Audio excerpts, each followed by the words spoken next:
be female. I don't believe it's possible for a male personality to occupy himself with this type of activity. And besides being female, I would like to be psychic. And I think that anyone who says they practice witchcraft and is not highly intuitive and doesn't have extrasensory perception is lying to themselves.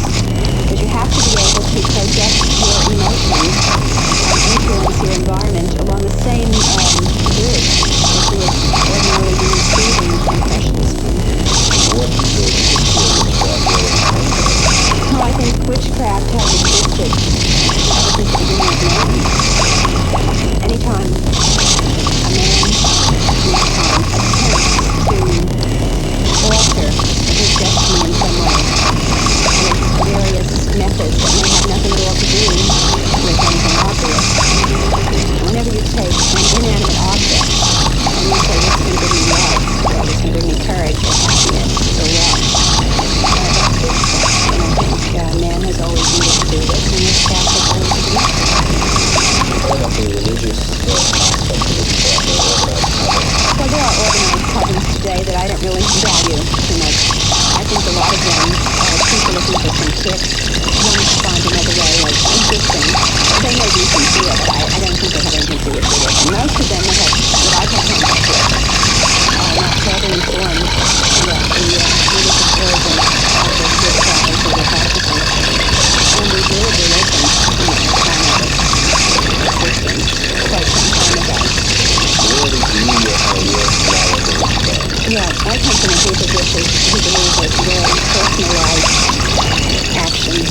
My grandmother's a witch, and my grandmother's great-grandmother was a witch. I'm 6 generations of witches.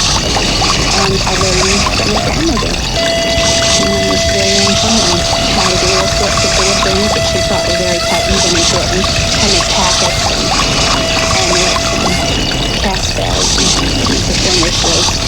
And use all sorts of methods to read into the future.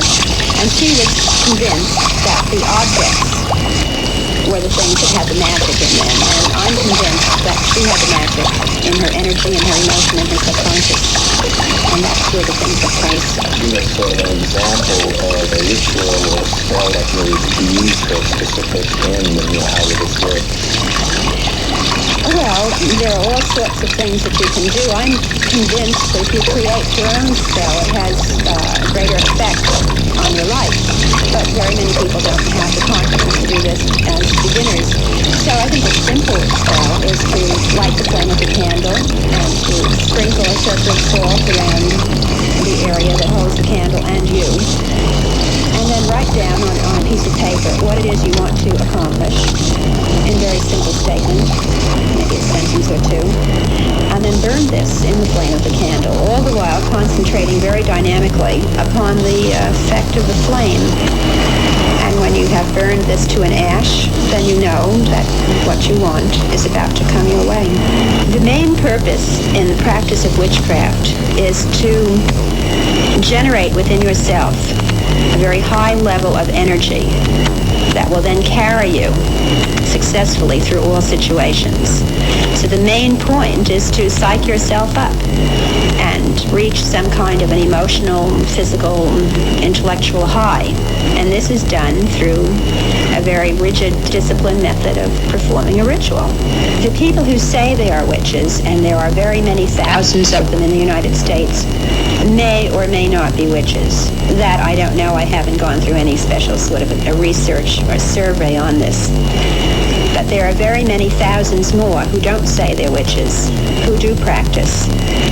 There are men who are in very high office who utilize the abilities of witches and who are convinced that these things work.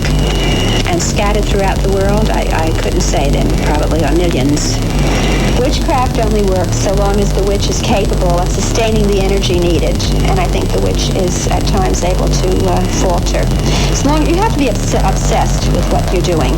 You have to become completely involved in it and almost psychopathic about getting the thing you want. And if you're not able to sustain that high pitch of psychoses and obsession, you don't do it. You can't cast a spell. So it works so long as you work at it. And it doesn't work when you become a little bit normal. What do you feel is the value of witchcraft as opposed to just being psychic? I think psychics are a very passive lot, and a witch utilizes that same ability to sense and know and feel, but she sends out information rather than merely receives it, and she's able to activate conditions and stimulate the environment into certain directions. I am psychic, but I use it in another way. I don't just receive thoughts. It's too passive a role for me. Do you think that most people have the ability to become a witch? No, I don't. I don't think most people can become witches any more than most people can write or dance or sing or paint. I think you're born with the ability. You don't have to be born into a family of witches, but you definitely have to be born with the emotional capacity. And in the same way that everyone can't possibly project the emotion of love on a movie screen, everyone can't perform witchcraft either.